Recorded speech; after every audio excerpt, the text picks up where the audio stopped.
Peço a paciência dos irmãos e o esforço para tentar entender as minhas palavras, porque, como falei recentemente, esses 2 últimos aparelhos que eu estou usando, só Jesus na minha vida. Para falar está difícil, e às vezes parece que até desaprendi a falar. Tenho que fazer um esforço grande para a pronúncia poder sair corretamente. Mas Deus é bom, vamos chegar lá. Eu peço aos irmãos que abram suas Bíblias em 2 Coríntios, capítulo 1. Nós vamos ler do versículo 8 até o 11. Depois peço que você mantenha a sua Bíblia aberta. Não vamos ler ainda. 1 Coríntios, capítulo 1. Aliás, 2 Coríntios, perdão, capítulo 1. Nós vamos ler a partir do versículo 8. Não ainda, daqui a pouco. Quando Paulo estava fazendo uma viagem para Roma, ele já havia passado por várias situações de julgamentos e audiências. E agora ele estava sendo levado a Roma perante César, para ser levado perante César. E nessa viagem para Roma ele experimentou muitas tribulações. E chegou a um ponto em que lá no capítulo 27, verso 20, ele diz assim: não aparecendo havia alguns dias nem sol nem estrelas, caindo sobre nós grande tempestade, dissipou-se afinal toda a esperança de salvamento.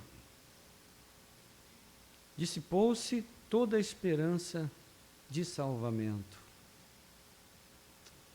E, meus irmãos, Deus tem por hábito agir justamente nessas horas em que a nossa esperança se dissipa, em que nós não temos mais em que nos apegar.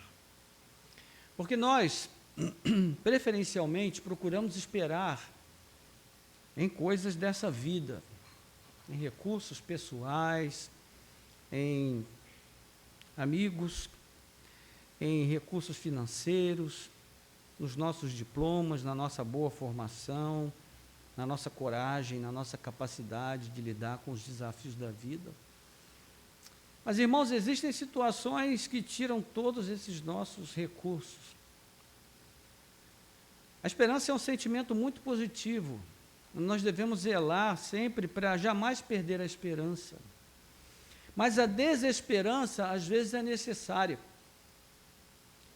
para que possa haver espaço em nossas vidas para Deus agir. Porque, por vezes, sem conta, nós sofremos com angústia em meio a grandes aflições e lutas, e Deus nos leva a esses momentos justamente a fim de que nós aprendamos que a suficiência da qual nós dependemos para viver não é nossa, é dele, somente dele. Nós não somos suficientes para nós mesmos. Ouça essa história que eu vou contar para você brevemente. No fim de janeiro de 2015, Louis Jordan partiu com seu veleiro da Carolina do Sul. Ele seguiu para a corrente do Golfo, na esperança de encontrar um bom lugar para pescar. E Louis, com lição de casa, ele certamente deve ter dito para a esposa: olha, vou pescar, logo mais estou chegando. Talvez ele tenha dito para os filhos: olha, papai vai pescar, logo mais vou chegar aqui com os peixões enormes para o nosso jantar. Era algo bem trivial. E ninguém poderia imaginar que, tendo partido com esse objetivo tão trivial, tão básico, ele passaria mais de 2 meses desaparecido no mar. E os problemas desse personagem, da vida real, começaram quando o seu barco virou e o mastro do barco quebrou, o mastro principal. E a coisa ficou pior porque o seu ombro também foi quebrado, ele estava muito ferido, e com a fratura ele não conseguiu consertar o mastro, e além disso, todos os seus aparelhos eletrônicos, o seu rádio, todo o aparelho de comunicação afundou na água. E assim ele ficou à deriva em pleno Oceano Atlântico, precisando racionar água e comida ao máximo que pôde. Ele não sabia ao certo o que esperar e de onde esperar, mas fosse o que fosse, que eventualmente viesse lhe salvar, precisaria fazer isso. Ele pensava, enquanto ele ainda tinha comida e água. Mas, nesse tempo, ele ainda conseguiu improvisar um mastro e uma vela, contudo ele não pôde avançar muito contra as fortes correntes. Ou seja, ele estava ferido, sozinho, perdido, em um barco quebrado e incomunicável. Mais tarde, seus mantimentos também se acabaram. Então ele usou suas roupas para capturar alguns peixes para se alimentar. Ele era resiliente, persistente. Porque por muito menos, irmãos, vidas sem conta foram perdidas nos oceanos mundo afora. Mas ele resistiu bastante. Só que a essa altura, as palavras de Paulo já fariam todo sentido para ele. Dissipou-se, afinal, toda a esperança de salvamento. E milagrosamente ele foi resgatado 66 dias depois que o seu barco tombou por membros da tripulação de um navio porta-containers alemão. O navio foi encontrado, aliás, o navio o encontrou cerca de 320 quilômetros da costa da Carolina do Norte. Veja, ele saiu da Carolina do Sul. E somente quando Jordan já não tinha nenhuma esperança de salvamento, de uma perspectiva humana, foi que a providência sorriu para ele. E nesse caso, a desesperança veio para mostrar que milagres acontecem e que a boa mão de Deus ainda age em favor dos seres humanos, que a graça de Deus ainda permanece sobre as vidas de muitas pessoas, até pessoas que não o conhecem. E tudo isso tem a ver com a palavra do Senhor para nós nessa noite, onde o apóstolo Paulo vai falar desse Deus que socorre aqueles que estão a seu serviço, em meio a grandes tribulações da vida, especialmente quando eles desesperam de todas as suas possibilidades. Então nós vamos fazer a leitura e depois vamos orar. 2 Coríntios capítulo 1, versículos 8 a 11. Diz assim: porque não queremos, irmãos, que vocês fiquem sem saber que tipo de tribulação nos sobreveio na província da Ásia. Foi algo acima das nossas forças, a ponto de perdermos a esperança até da própria vida. De fato, tivemos em nós mesmos a sentença de morte, para que não confiássemos em nós mesmos, e sim no Deus que ressuscita os mortos, o qual nos livrou e ainda livrará de tão grande morte. Nele temos esperado, que ainda continuará a nos livrar, enquanto vocês nos ajudam com orações a nosso favor, para que por muitos sejam dadas graças a Deus a nosso respeito, pelo benefício que nos foi concedido por meio da súplica de muitos. Oremos. Nosso Deus e Pai, graças te damos pela tua palavra, privilégio de tê-la mais uma vez aberta diante de nós. Pedimos agora que por tua graça e misericórdia o Senhor fale aos nossos corações, nesta breve meditação da tua palavra, ajuda-nos a compreendê-la, que ela seja clara para nós, que nós possamos ter a capacidade de compreendê-la, ela fale aos nossos corações, nos ajude, Senhor, nas jornadas da vida, para que mesmo em meio à desilusão e até mesmo ao desespero, nós possamos encontrar graça e livramento no poder das tuas mãos. Nós oramos em nome de Jesus. Amém.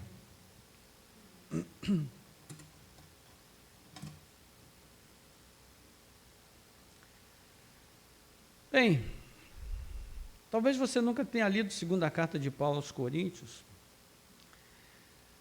talvez já tenha lido várias vezes, mas independente de ter lido ou não, é importante saber que nessa carta o autor trabalha com uma espécie de teologia da fé às avessas. Como assim? Bem, no senso comum, a palavra fé sempre está ligada ao sucesso, A vitória, não é? Quando alguém fala, eu tenho fé, o que a gente pensa? Essa pessoa vai vencer, será uma vitoriosa, não é? Será uma pessoa de sucesso porque ela tem fé. E a fé jamais é associada à fragilidade, ela sempre é associada à força. No entanto, nessa carta, Paulo associa a fé à fraqueza. E isso tem a ver com o objetivo da carta, porque nela, Paulo, que é o fundador daquela igreja, ele quer se reconciliar com os coríntios, porque nas cartas que ele escreveu anteriormente, e numa das suas visitas àquela igreja, ficou um mal-estar entre Paulo e a igreja, por uma série de razões. E então ele está escrevendo essa carta em busca de uma reconciliação com os coríntios, mas não sem tratar de determinados assuntos espinhosos, dentre os quais está a rejeição dos coríntios à pessoa de Paulo. E por que a igreja rejeitou justo ao seu fundador? Porque Paulo era um homem pobre, porque Paulo vivia uma vida de muitas privações, porque ele dependia do seu trabalho artesanal para viver, e além disso, Paulo também vivia em constante sofrimento por causa das perseguições que vinham sobre ele. E quase sempre era privado de uma casa para ficar e dormiu muitas vezes ao relento. Então Paulo era o tipo do pregador que hoje não teria muitos seguidores nas redes sociais, talvez ali os 527, que é o número de seguidores que nós temos, talvez mais, um pouco, talvez menos. E outro motivo da rejeição era o fato de sua oratória não ser muito impressionante. E esse perfil do apóstolo se mostrava repugnante aos coríntios, quando eles o comparavam a certos pregadores que haviam se infiltrado na igreja e se tornado muito influentes na cidade de Corinto, na igreja de Corinto. Eram pessoas que falavam bem, que gostavam de ostentar uma imagem de sucesso, bem-estar e poder. E a pergunta é, quem não quer se associar a uma pessoa que tem uma imagem que inspira sucesso, não é? Que traz uma ideia de poder, de bem-estar? Então, Paulo quer mostrar que Deus age preferencialmente na nossa fraqueza. Ou seja, quando nós nos reconhecemos fracos, limitados e dependentes da sua misericórdia e graça, quando nós nos lançamos em suas potentes mãos e nos deixamos guiar pelos seus propósitos benditos. Uma boa síntese da carta pode ser vista nas palavras do versículo 12, se você ler aí você vai ver. Ele diz, porque a nossa glória é esta, o testemunho da nossa consciência de que, ouça bem, com simplicidade e sinceridade de Deus, não com sabedoria humana, mas na graça divina, temos vivido no mundo, especialmente em relação a vocês. Temos aqui o tom da passagem da qual vamos nos ocupar nesses breves minutos. Ela mostra que Deus está pronto a salvar os náufragos quando eles se desesperam de si mesmos e dos recursos humanos. Mas ainda confiam na sábia, prudente e providente condução desse Deus que é misericordioso e bom. Então, quando nós voltamos ao texto, nós vemos no verso 8, quando ele diz, porque não queremos, irmãos, que vocês fiquem sem saber que tipo de tribulação nos sobreveio na província da Ásia. Foi algo acima das nossas forças, a ponto de perdermos a esperança até da própria vida.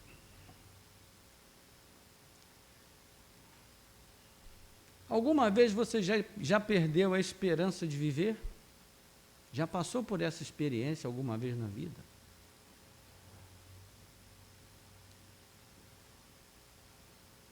É uma experiência muito forte, irmãos. Essa sensação de que tudo pode se acabar num instante. Lembro de uma ocasião, nós morávamos em São Paulo, eu sofri um acidente muito grave. E nesse acidente, eu fui arremessado no ar, e enquanto eu estava quicando ali no chão, rolando e caindo, tanta coisa passou pela minha cabeça. É interessante como a nossa mente consegue pensar tantas coisas num espaço, numa fração de segundos. Eu pensei na minha esposa grávida, pensei no meu irmão, na família dele, na minha família, eu pensei num monte de coisas.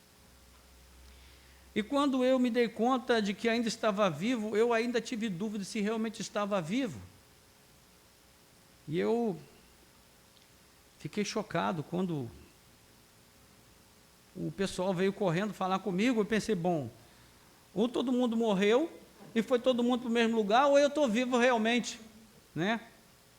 E quando eu tentei mexer o meu braço não mexia. Aí eu fiquei desesperado. E vi que a minha clavícula tinha partido bem na ponta aqui. E foi uma luta, foram meses. Minha esposa foi uma mulher guerreira, companheira, amiga, comprometida, né? Enfermeira, cuidadora, me ajudou a me recuperar durante aquele tempo terrível.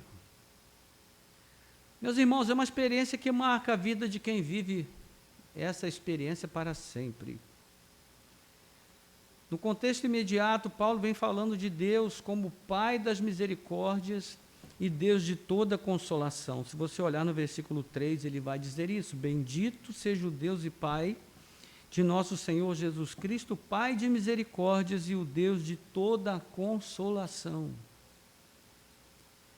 Quem é que precisa de consolação? São aqueles que estão vivendo em tribulação. Versículo 4, primeira parte, é Ele que nos consola em toda a nossa tribulação. Olha só. Paulo inicia a carta mostrando que a sua vida é marcada por sofrimentos. E esses sofrimentos, meus irmãos, eles não são decorrentes de uma vida errada. Eles não são parte da vida de um homem que fez más escolhas. Não. São sofrimentos de uma pessoa que é totalmente engajada com a missão de Cristo. O homem que vive para servir a Deus, para orar, para estudar as Escrituras, para buscar a Deus, e todo o seu trabalho manual que ele faz para custear a missão de Cristo na sua vida e nos seus companheiros também.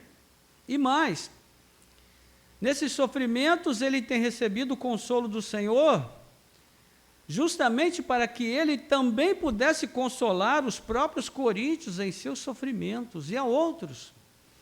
Porque é por isso, meus irmãos, que o Senhor nos conforta. Ele nos consola, Ele nos fortalece para que nós possamos consolar e fortalecer a outros que estão sofrendo como nós. Na verdade, tudo que Deus nos dá não pode ser represado. Nós não podemos nos ver como represas, nós precisamos nos ver como canais. Canais por onde Deus escoa a sua graça, o seu poder, a sua misericórdia, o seu amor. E através de nós, essa graça, esse amor, essa misericórdia vão alcançar outras pessoas. É triste quando um cristão entende a sua vida como uma represa. E ele acha que tudo que Deus deu a ele, sabedoria, inteligência, capacidade, o conforto, a paz, recursos financeiros, a formação intelectual privilegiada, enfim, ele entende que tudo isso Deus deu a ele para ele aproveitar a vida, para ele desfrutar o máximo que puder neste mundo. Mas não é isso, irmãos. Então, no verso 8, Paulo vai exemplificar o tipo de tribulação pelo qual ele tem passado, e no qual o Senhor tem consolado e sustentado, e aqui ele descreve duas coisas que são muito importantes na vida do cristão. Primeiro, ele vai falar aqui sobre uma região específica na qual ele havia passado por grande tribulação. Porque não queremos, irmãos, que vocês fiquem sem saber que tipo de tribulação nos sobreveio na província da Ásia. Não sabemos qual é a situação específica a qual ele se refere. Os estudiosos se gastam para pesquisar a esse respeito, estudam, mas não há um consenso em relação a isso. Eu, basicamente, me lembrei de duas situações específicas, mas poderiam ser outras, mas para não correr o risco de entrar em especulações, há duas situações específicas citadas na Bíblia que poderiam se encaixar nessa descrição. Uma relativa ao apedrejamento que Paulo sofreu na cidade de Listra. Olha só o que aconteceu lá, que curioso. Paulo e Barnabé chegaram na cidade e lá havia um homem que era paralítico de nascença. E Paulo e Barnabé foram orar pelo homem e o homem ficou curado.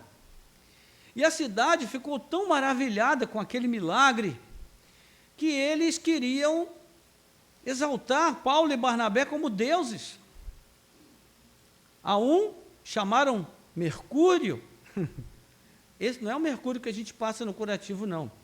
Mercúrio é um deus pagão, não é? Lá do panteão greco-romano, Mercúrio, e o outro é Júpiter. Olha só que homenagem honrosa. Eu fico imaginando... não vou falar isso não. Mas, enfim. Paulo e Barnabé, evidentemente, rejeitaram. E aí, não satisfeitos de batizarem, né, os dois, um de Júpiter, outro de Mercúrio, eles queriam sacrificar animais.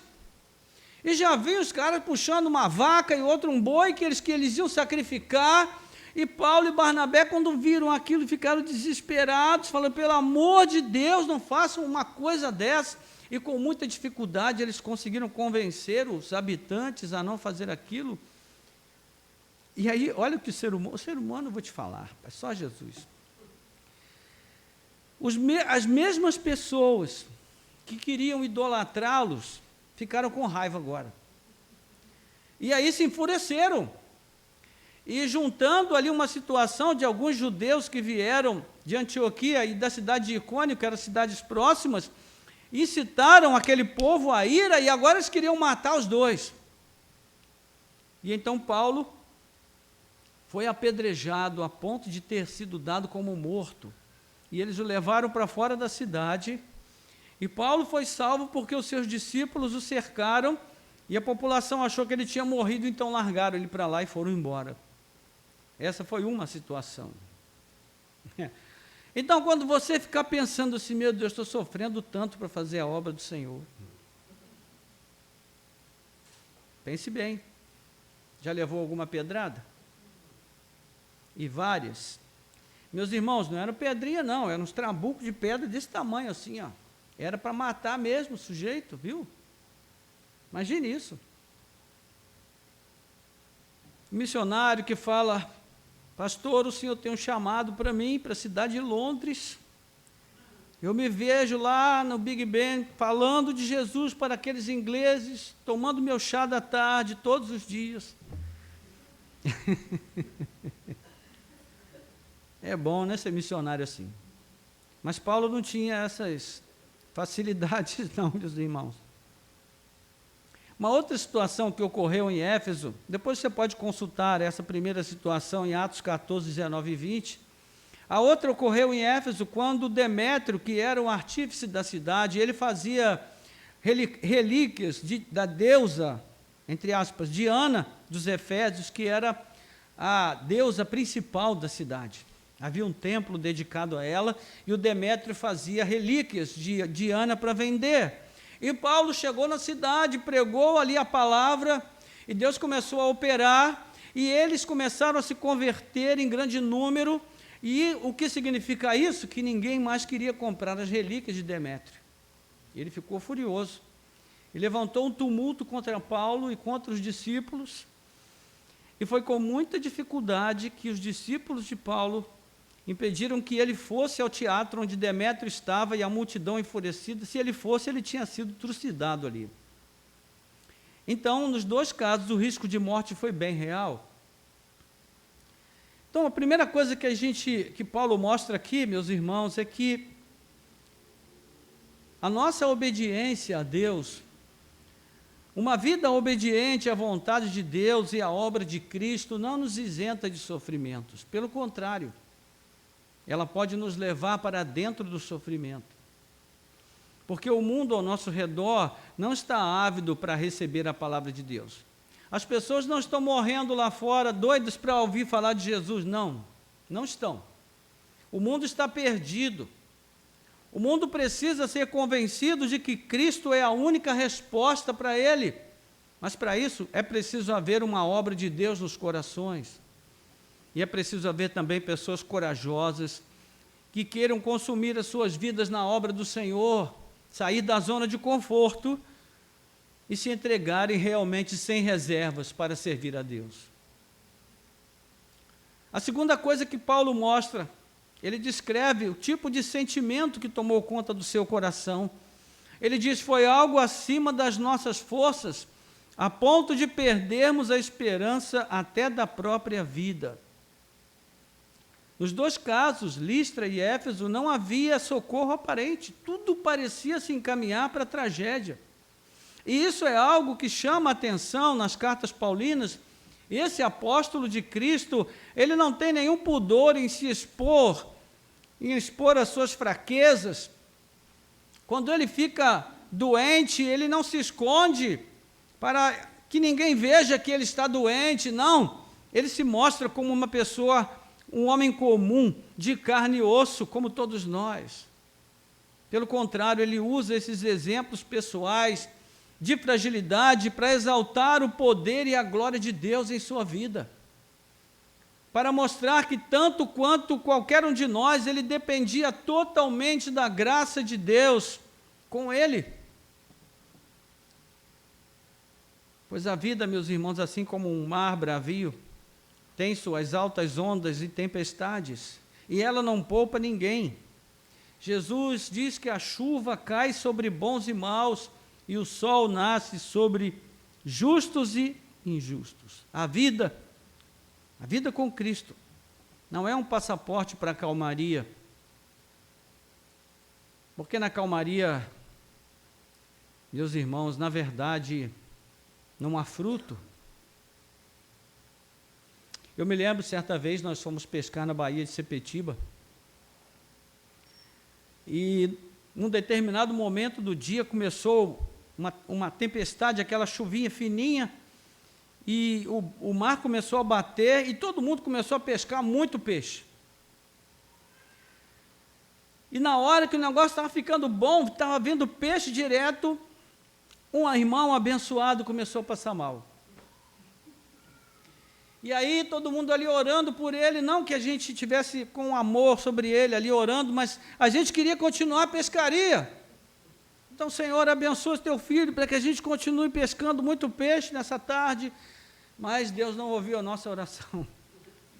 O irmão foi ficando branco, e o barqueiro falou: a gente vai ter que sair daqui, senão esse irmão vai morrer. E aí ele saiu, né, e a gente viajou um determinado trajeto, até que a gente chegou no remanso, e ali não deu nada. Só umas goivirazinhas desse tamaninho. E aí todo mundo ficou olhando para aquele irmão, cheio de compaixão e misericórdia. Oh Deus, o irmão estragou a nossa pescaria. E olha, a maior parte ficou muito brava. Então, meus irmãos, na calmaria não acontece nada que vale a pena. Normalmente, quando as coisas mais importantes da nossa vida acontecem na nossa relação com Deus, elas acontecem nos momentos de maior luta e tribulação. O nosso amadurecimento, o nosso crescimento espiritual, ele se observa quando nós estamos vivendo dificuldades. É o momento em que nós mais oramos. É o tempo em que nós nos humilhamos diante de Deus, em que nós nos despimos de toda a nossa vaidade e colocamos o nosso rosto no pó e vivemos uma vida de total dependência da graça de Deus. O apóstolo Paulo diz que todos os que querem viver piedosamente em Cristo Jesus serão perseguidos, 2 Timóteo 3,12. E sim, meus irmãos, muitas vezes a desesperança vai se apossar dos nossos sentimentos. Mas isso não é necessariamente uma coisa ruim, se de fato as nossas vidas estiverem em Cristo. E há uma grande lição a aprender aqui, e é o que Paulo afirma na sequência, versículos 9 e 10. Diz assim: de fato, tivemos em nós mesmos a sentença de morte, para que não confiássemos em nós mesmos, e sim no Deus que ressuscita os mortos, o qual nos livrou e ainda livrará de tão grande morte. Nele temos esperado que ainda continuará a nos livrar. A construção das palavras desse versículo sugere que Paulo tenha orado pedindo a Deus o livramento, mas o livramento não veio. Não no momento em que ele esperava e da forma que ele esperava. Pelo contrário, Deus permitiu que ele chegasse ao ponto de acreditar que iria morrer. É isso que significa, tivemos em nós mesmos a sentença de morte. Ele disse, olha, acabou, vamos morrer. E qual foi o resultado? Ele mesmo descreve: para que não confiássemos em nós mesmos, e sim no Deus que ressuscita os mortos. Temos aqui um princípio muito importante sobre a fé, irmãos. Ninguém precisa de fé para crer, quando as circunstâncias mostram que aquilo que a gente espera tem chance de acontecer. Entende?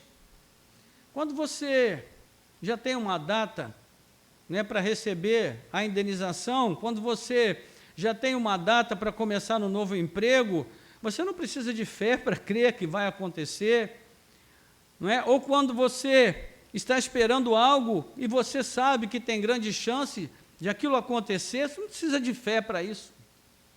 A fé se mostra realmente legítima exatamente quando nós desesperamos de todos os recursos e meios humanos.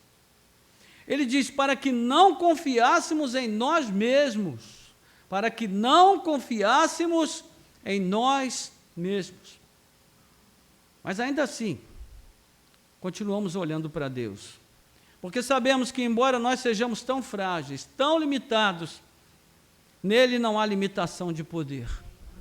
Ele é capaz até de ressuscitar os mortos, quanto mais de poupar a vida daqueles que trabalham para anunciar a sua palavra, o seu reino, a sua glória. E, meus irmãos, ainda que o mastro esteja quebrado, ainda que o ombro esteja fora do lugar, ainda que o rádio tenha se afundado no mar, ainda que não tenha água, nem comida, ou qualquer outro recurso ou perspectiva, ainda assim, olhando para Deus, para o Deus do impossível, nós podemos ver maravilhas, porque Ele pode nos surpreender sempre, sempre. Paulo estava aprendendo que uma das funções das tribulações que nós sofremos, meus irmãos, nas quais Deus nos coloca, é de nos ensinar sobre a nossa total dependência dEle, de Deus. Nesse sentido, o desespero do crente é diferente daquele homem sem Deus, porque o nosso desespero é a total desilusão em relação aos recursos deste mundo. Então nós deixamos de olhar com a expectativa para fora e começamos a olhar para o alto. É quando nós somos despojados de todas as muletas, nas quais nós os apoiamos em busca de confiança e segurança. Nas tribulações que vivemos, Deus tira todas estas muletas e Ele diz, olha para mim. E agora, pela fé em mim, somente em mim, levante-se e ande. Não tenha medo, pois nem a morte pode decretar o fim daquilo ou daquele que Deus tem em suas mãos. Meus irmãos, nós gostamos de uma muleta, não é verdade? E quando Deus diz para Israel, lá no deserto ainda, não façam para vocês nenhuma imagem e nem semelhança do que há em cima no céu, embaixo da terra, em cima da terra ou embaixo da terra. Foi um grande desafio, irmãos. Sabe por quê? Porque nós precisamos de algo para segurar, nós precisamos de algo para dominar, para controlar. Então nós, ironicamente, pegamos um pedacinho de madeira, a mesma madeira que a gente usa para acender o fogo, para fazer um móvel, para escorar a porta, nós pegamos um pedacinho e talhamos ali com uma faca, com um formão, com uma ferramenta, e fazemos um ídolozinho, e colocamos aquele ídolozinho no altar e começamos a nos prostrar diante dele. Mas a pergunta é aquele ídolo o Deus a quem nós estamos adorando? Não. Na verdade, ele é um reflexo de nós mesmos, porque nós o fizemos. Então, aquele ídolo somos nós. Nós estamos nos adorando, nos idolatrando, na projeção que fazemos naquele ídolo. Você entende isso? Não é o ídolo, sou eu que estou ali. Eu que estou tomando o lugar de Deus na minha vida.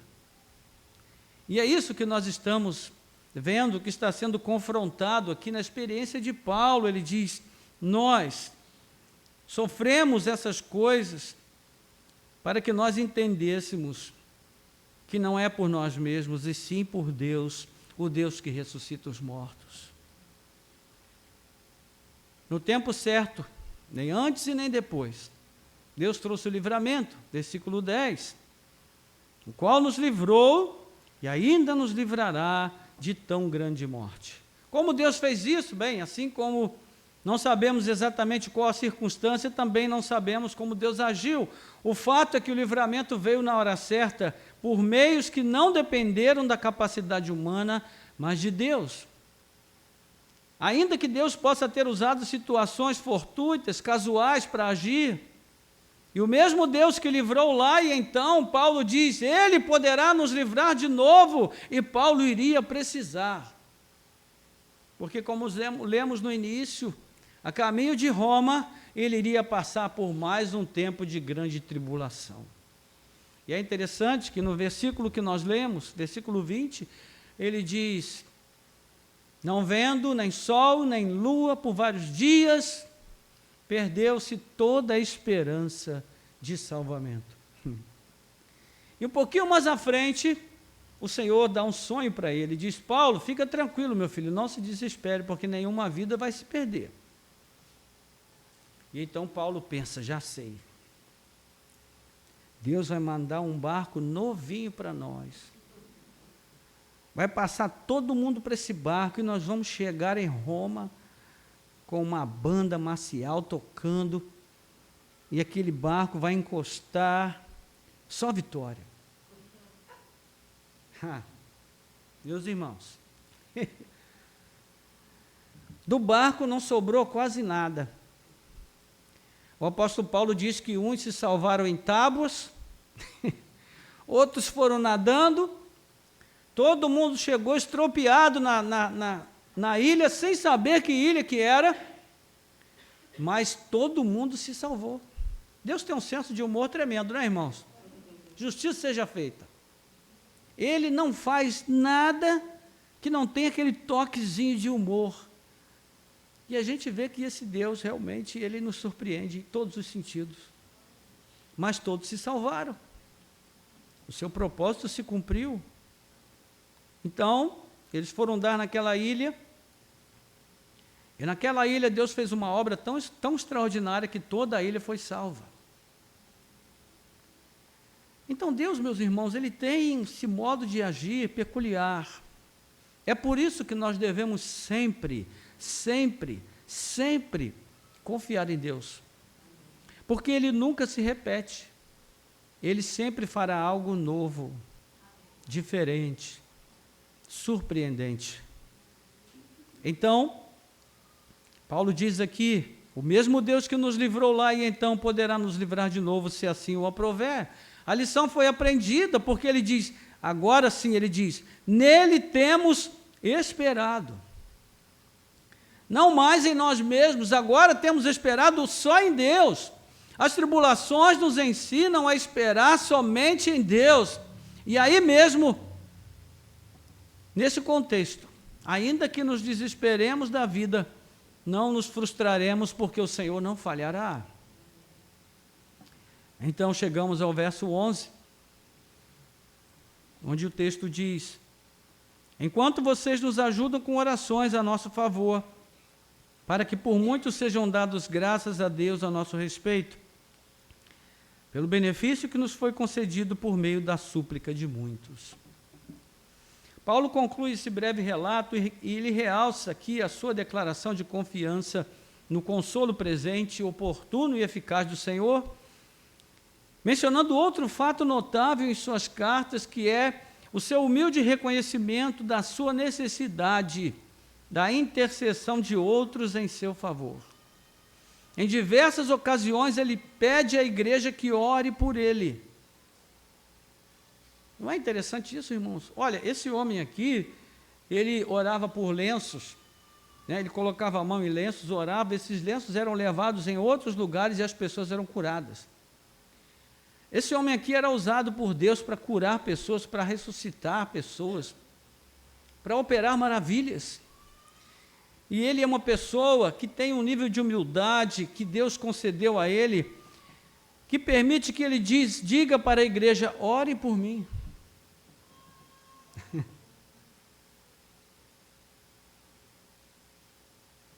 Alguns líderes hoje em dia, eles não precisam que ninguém ore por eles. Só eles oram por todo mundo. Mas, meus irmãos, todos nós precisamos de oração. Todos nós precisamos de pessoas que orem por nós. Todos nós precisamos. E é interessante isso. Em diversas ocasiões, ele pede à igreja que ore por ele, e esta é uma delas. Ele reconhece que será em resposta às orações da igreja em seu favor, que o Senhor poderá trazer livramentos em ocasiões aflitivas no futuro. E sim, meus irmãos, Deus age em resposta às orações dos santos. Por isso, a vida de oração comunitária é tão importante. Quando nos reunimos em oração, Deus pode fazer grandes coisas em resposta. Não é sem razão, irmãos, que essa era uma das marcas da igreja primitiva, a perseverança em oração comunitária. Atos 2, 42 e versículos seguintes. O crente que tem em si o Espírito Santo, ele tem prazer em se reunir para orar com outros irmãos. Essa foi uma das marcas que o Espírito Santo deixou no coração dos crentes do dia do Pentecostes em diante. O crente que tem em si o Espírito, ele tem prazer em se reunir com outros para orar. Há pessoas e muitas circunstâncias difíceis que precisam de uma intervenção divina, e essa intervenção virá em resposta às nossas orações, irmãos. Isso redunda em glória para Deus.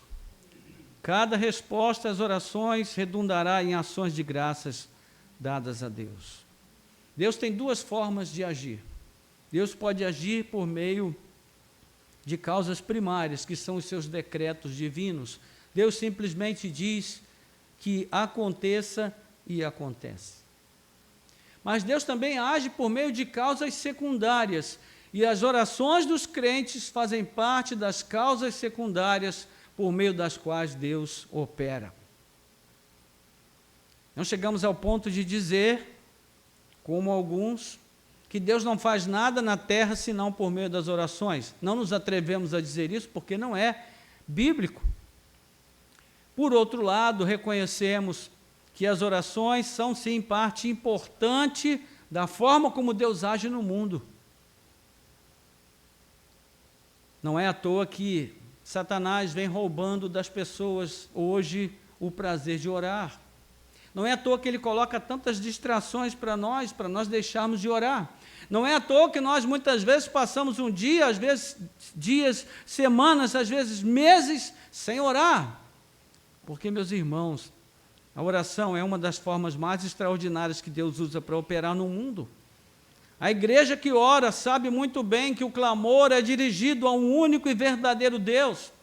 E esse Deus, por seu imenso poder e infinita misericórdia, ele responde a esse clamor e ele opera milagre, livramento, solução, provisão em situações humanamente impossíveis. Então somente a Ele rendemos glória, ações de graças e adoração por cada prece respondida. Sobretudo porque sabemos que Ele responde porque é cheio de bondade e amor por nós, seus filhos. Não é porque nós merecemos, mas porque o seu único Filho amado, Jesus Cristo, merece. É por Ele, por seus méritos, que o Senhor ouve as nossas orações. Então Paulo diz, por causa disso, sejam dados graças ao Senhor a nosso respeito, pelo benefício que nos foi concedido por meio da súplica de muitos. Meus irmãos, nenhum de nós deve menosprezar a sua intercessão, a sua oração. Não pense você que Deus faz pouco das suas orações. Não pense você que na igreja tem pessoas que têm muito mais fé do que você, e que a sua fé é pequena, e que a sua oração não será ouvida. Não se subestime dessa forma, porque você fazendo isso, você ofende a graça de Deus que está sobre a sua vida. Deus pode usar a sua vida. Deus pode usar a sua oração em favor de muitas pessoas, para mudar muitas circunstâncias, mas você precisa orar. Você precisa falar com Deus. Você precisa se colocar como instrumento a serviço de Deus nesse sentido. Amém, irmãos? Então, o que Paulo quer deixar claro, irmãos, é que ele não pretende entrar em disputas por reconhecimento dos coríntios, como se isso fosse importante para ele. Não era importante. O seu compromisso é com a missão que lhe foi confiada. E para cumprir essa missão, ele está disposto a arriscar a própria vida, inclusive pelos próprios coríntios. No entanto, o seu sofrimento por Cristo e a maneira como Deus tem agido em seu favor, especialmente nas horas em que a desesperança assalta o seu coração, deveriam servir como suas credenciais de verdadeiro apóstolo e servo de Cristo. Ele não ostentava nada além de sua fraqueza e da total dependência da graça de Deus. Em outro momento, na primeira carta, ele se descreve como o último dos apóstolos, o menor de todos, no entanto, o que mais trabalhou. Ainda assim, ele adverte, não eu, mas a graça de Deus comigo. 1 Coríntios 15, verso 10. No final da carta, e aqui eu já estou concluindo, essa ênfase na sua mensagem ficará ainda mais evidente. Contudo, para todos os leitores do testemunho descrito aqui, há evidência o suficiente para uma constatação, na verdade, para algumas constatações, mas uma em especial. A vida cristã autêntica jamais pode ser comprovada no testemunho daqueles que ainda não aprenderam a desistir de confiar em si mesmos. Daqueles que diante da tribulação ainda estão depositando a sua confiança em si mesmos, em homens e instituições humanas, ao invés de confiar somente em Deus. Eu sei, meus irmãos, que na hora em que a coisa aperta, nós somos tentados a confiar no vereador, né? Vou lá falar com ele, votei em você, hein? Agora conto contigo. Você falou, tamo junto. Só que não, né, irmãos? Imagine que na Bíblia está escrito que o maldito homem que confia no homem. Imagina o que Jeremias ia falar em relação aos políticos.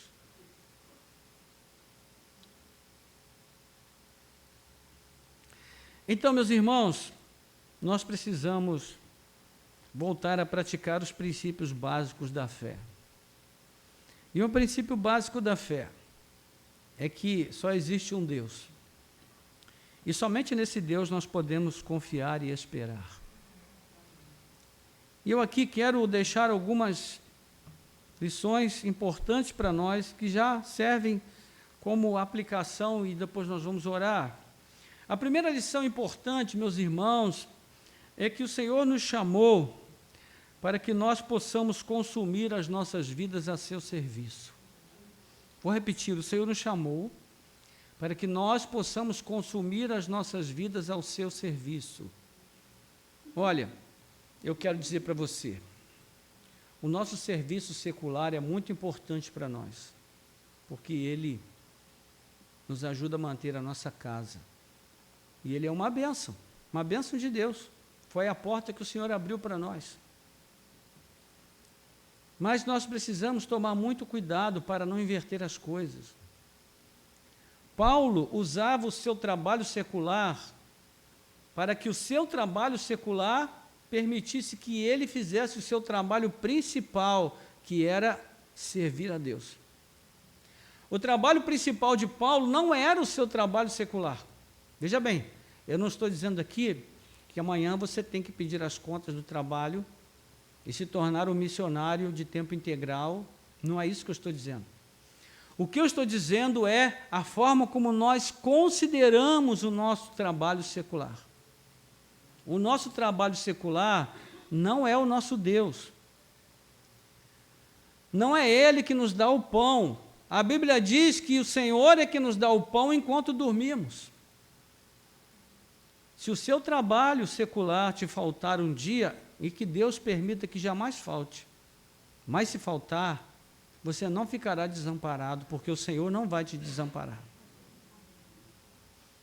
Mas se você tiver o seu trabalho secular e não tiver o Senhor na sua vida, você já está desamparado.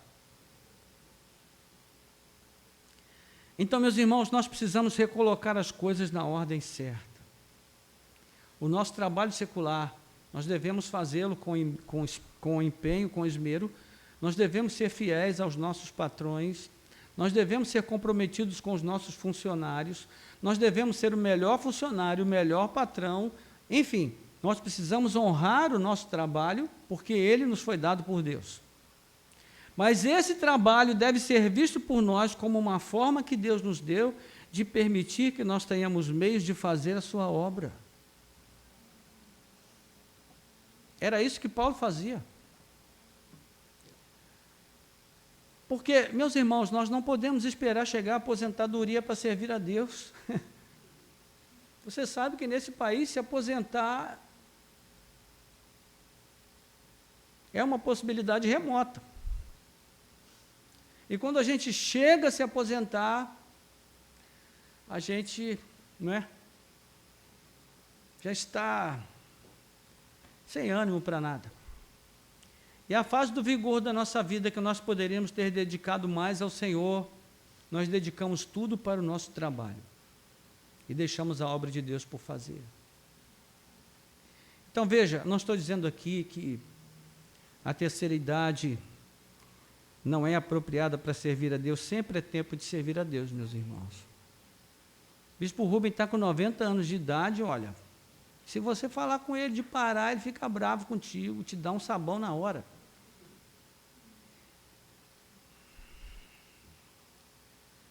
Então tem muita gente com idade que... Nós servimos numa igreja em que um pastor de 94 anos foi convidado para pregar uma mensagem. E eu fiquei pensando, vou ter que ajudar esse velhinho a subir no púlpito, vou ter que ajudar ele a levar um copo d'água na boca para beber água. Lê do engano, irmãos. Pregou uma mensagem poderosa que abençoou nossa vida. E eu saí dali com vergonha de ter pensado as coisas que eu pensei sobre ele, tadinho. Então, sempre é tempo de servir a Deus. Mas veja, enquanto nós temos vigor, vamos entregar esse tempo para Deus. Vamos servi-lo da melhor forma que nós pudermos. Vamos fazer o melhor que pudermos para Ele. Você sabe por quê? Porque nós ficamos esperando, e o tempo está passando, meus irmãos. Nós só temos o dia de hoje. O amanhã é uma possibilidade, não é uma certeza. Posso ouvir um amém, irmãos? Amém. A segunda coisa que nós podemos aprender nesse texto, irmãos, é que mesmo sendo fiéis a Deus, mesmo fazendo o melhor para Ele, mesmo andando na sua presença, vivendo uma vida de santidade, de retidão, de entrega, isso não nos isenta de passarmos por tribulações. As tribulações fazem parte da vida. E o Senhor usa as tribulações para nos aperfeiçoar.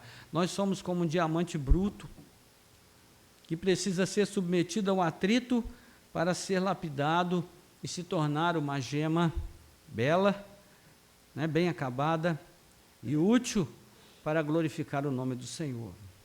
As tribulações são esse instrumento que Deus usa para nos aperfeiçoar, para quebrar o nosso orgulho, a nossa vaidade, a nossa ilusão de que só podemos confiar em nós mesmos, no nosso poder, no nosso dinheiro, na nossa condição, porque, olha, basta um vírus para acabar com a gente e tirar toda a nossa glória. Então, meus irmãos, precisamos aprender que vida com Deus não é um passeio no parque. A vida com Deus não nos isenta de provas, muitas vezes isso é justamente o que vai nos levar para dentro da aprovação. Mas eu digo para você que o Senhor certamente fará com que a sua vida seja uma vida de muito mais alegria, significado, beleza, sentido e, sobretudo, poder. Poder para vencer o pecado, poder para vencer este mundo, poder para vencer as tentações, poder para ficar de pé no meio das provações dessa vida. E a terceira coisa que eu quero enfatizar aqui, que é a penúltima, é que, meus irmãos, nós precisamos, mais do que palavras, nós precisamos realmente nos conscientizar de que nós só podemos depender de Deus. De que as nossas vidas existem numa relação de total dependência da graça e da misericórdia de Deus. E todos os dias, quando nós acordarmos e abrirmos os olhos e nos darmos conta da nossa existência, nós precisamos ter em mente: obrigado, Senhor, por esse milagre que se repete. Esse momento é um momento de milagre na minha vida. Por que é, irmãos? Você sabe quanta coisa que precisa para você simplesmente abrir os olhos. Quantos processos precisam acontecer no teu sistema óptico. Tudo precisa dar certo para que você simplesmente abra os olhos e perceba que você acordou. Uma pessoa, quando sofre um acidente cerebral, vascular cerebral importante, ela precisa reaprender a fazer tudo, e é um sacrifício. Só para conseguir levar a escova de dente à boca, para escovar os dentes, é um sacrifício enorme. São meses de fisioterapia. Você já pensou sobre isso quando você escova os dentes de manhã? Não, né? Eu também não. Porque a gente não pensa, irmãos. Nós achamos que nós sempre vamos ter tudo que temos, porque está tudo ali à nossa mão, a tempo e a hora. Mas olha, é um milagre. Um milagre que se repete todos os dias. Nós somos totalmente dependentes da graça e da misericórdia de Deus e precisamos entender isso. Isso precisa ser algo verdadeiro, real, e precisa ficar claro na nossa mente, na nossa compreensão. Nós vivemos num mundo, meus irmãos, que nos incita ao orgulho, à vaidade, à arrogância de acharmos que tudo está sob o nosso controle e que nós podemos tudo. Nós não podemos tudo. Então, precisamos ter em mente que os momentos de grande tribulação que nós vivemos, quando nós desesperamos até da própria vida, se não fosse a misericórdia do Senhor, nós estaríamos perdidos. Somos dependentes dEle o tempo todo. E por fim, eu quero concluir com a nossa última lição. Nós dependemos uns dos outros, meus irmãos, dependemos das orações e das intercessões uns dos outros.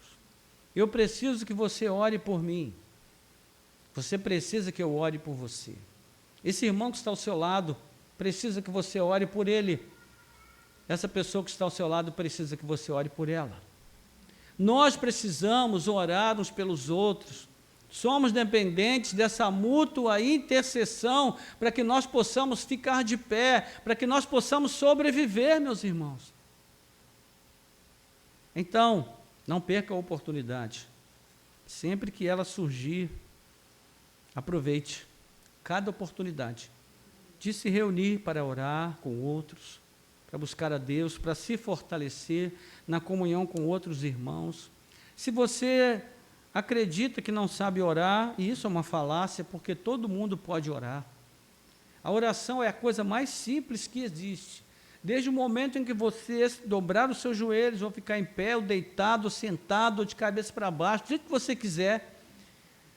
Mas desde o momento que você elevar a sua mente a Deus, você já está orando.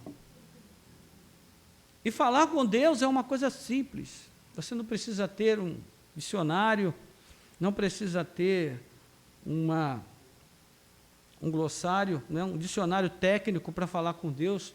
As suas palavras são as palavras que Deus vai ouvir, se elas forem sinceras e se elas partirem do seu coração. A melhor oração é aquela que sai do nosso coração, é aquela que sai da nossa sinceridade, é aquela que expõe o que nós estamos realmente querendo dizer a Deus, e não aquilo que nós queremos que as pessoas acreditem que nós estamos dizendo a Ele. Então, todo mundo pode orar, todo mundo pode interceder, e nós precisamos da intercessão uns dos outros, para que possamos suportar as lutas dessa vida. Amém? Curva a sua cabeça, quero orar.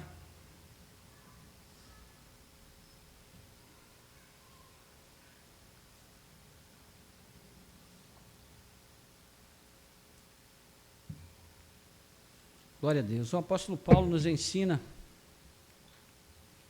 a dependermos desse Deus que ressuscita os mortos. Ele ressuscitou o seu Filho Jesus no terceiro dia, e Jesus prometeu que todos aqueles que morrem nele, não morrem na verdade, porque ele prometeu que ressuscitará todos aqueles que creem nele. Portanto, o apóstolo Paulo nos assegura que nem a morte pode nos separar do amor de Deus, que está em Cristo Jesus. É nisso que nós cremos, é nisso que nós esperamos e confiamos. Nosso Deus e Pai, em nome de Jesus, queremos agora apresentar a Ti, Senhor, esse nosso tempo de reflexão. Queremos devolver a Ti a palavra que o Senhor nos deu para refletir sobre ela nessa noite. Gratos somos, ó Deus, pela Tua misericórdia, pelo Teu amor, pela Tua graça, que é, mais uma vez, mostrada através da Tua palavra, que nos promete, nos assegura, nos traz toda a segurança e confiança que nós podemos descansar na Tua misericórdia. Senhor, tira de nós toda a ilusão de que nós podemos confiar em nós mesmos, na nossa capacidade, no nosso poder. Ajuda-nos, ó Deus, a entender, em primeiro lugar, que nós existimos para Te glorificar, para Te servir. Permita que nós possamos mudar a nossa maneira de pensar, Senhor, ao invés de nós considerarmos a Tua obra como algo que fazemos quando nos sobra tempo ou quando nós não temos nada melhor para fazer. Quando nós achamos que o nosso trabalho secular é o principal em nossas vidas e pensamos na obra do Senhor como algo ocasional e eventual, que nós possamos pensar melhor sobre isso e entender, Senhor, que nós nascemos para fazer a Tua obra. E quando o Senhor formou o homem, o Senhor o colocou no jardim, que foi o mundo que o Senhor criou naquela época para que ele pudesse cultivar e guardar. Então o Senhor nos fez para que nós cuidássemos da Tua obra, da Tua criação. Então, Senhor, ajuda-nos a entender isso, Pai, a voltarmos ao mandato cultural do início e entendermos que o nosso trabalho secular é apenas um meio que o Senhor nos deu para nós podermos ter recursos para fazer a Tua obra com excelência, para Te servir da melhor forma que podemos. Ajuda-nos a entender isso, Senhor. Também, Senhor, capacita-nos a suportar as provações e lutas que enfrentamos porque somos os Teus servos, porque nós vivemos num mundo maligno e perverso, Senhor, que a todo tempo trabalha para nos afastar de Ti, para nos separar do Teu amor, da Tua graça, da comunhão contigo, Senhor. E muitas vezes, Senhor, Satanás, ele prega peças em nós e ele nos conta mentiras, dizendo que nós somos infelizes porque nós estamos na igreja, porque nós servimos ao Senhor, porque nós somos fiéis a Ti e deveríamos estar, ó Deus, consumindo a nossa vida com prazeres e alegrias deste mundo. Pois a Tua palavra diz, Senhor, que esse mundo, com a sua concupiscência, em breve vai passar. Mas aquele que faz a vontade do Senhor permanece para sempre. Ó Deus, desperta os nossos corações para que nós entendamos e compreendamos isso com clareza. Ó Deus, que nós dependemos e que nós somos totalmente dependentes de Ti, Senhor, e não há nada em nós que traga esta segurança e esta certeza e esta confiança que nós temos quando nós colocamos a dependência das nossas vidas nas Tuas mãos. Tira de nós toda a ilusão nesse sentido, Pai. Não nos permita, Senhor, descansar e confiar e entender que a nossa segurança está nos nossos bens, ó Deus, nas coisas que nós ajuntamos neste mundo, ó Pai, seja no que for, que diz respeito a esta vida, porque, Senhor, seja cedo ou tarde, tudo isso vai ficar, Senhor. A única coisa que vamos levar conosco quando partirmos desta vida é a nossa fé. Então que ela fique firme, que ela seja permanente, que ela cresça e amadureça a cada dia mais, para que a nossa confiança e a nossa segurança esteja somente no Senhor. Ajuda-nos, ó Deus, a nos despertarmos a uma vida de intercessão constante, que nós saiamos de dentro das preocupações apenas com as nossas necessidades pessoais e possamos fazer da nossa vida um instrumento de intercessão em favor de outros, colocando vidas, ó Pai, situações, ó Deus, sofrimentos e lutas de outras pessoas nas Tuas mãos, entendendo, Senhor, que nós também podemos ser instrumento de cura, de transformação, de bênçãos, ó Pai, de solução, Senhor, para situações aflitivas e angustiantes, vividas por muitas pessoas. Ajuda-nos, ó Deus, a sermos intercessores fiéis e comprometidos, Pai. Nós Te pedimos, ó Deus, e Te agradecemos pela Tua palavra, que ela permaneça conosco, que ela possa assentar sementes, raízes em nossos corações, e gerar muitos frutos para a glória e honra do Teu nome. Nós Te pedimos em nome de Jesus. Amém. Amém. Glória a Deus.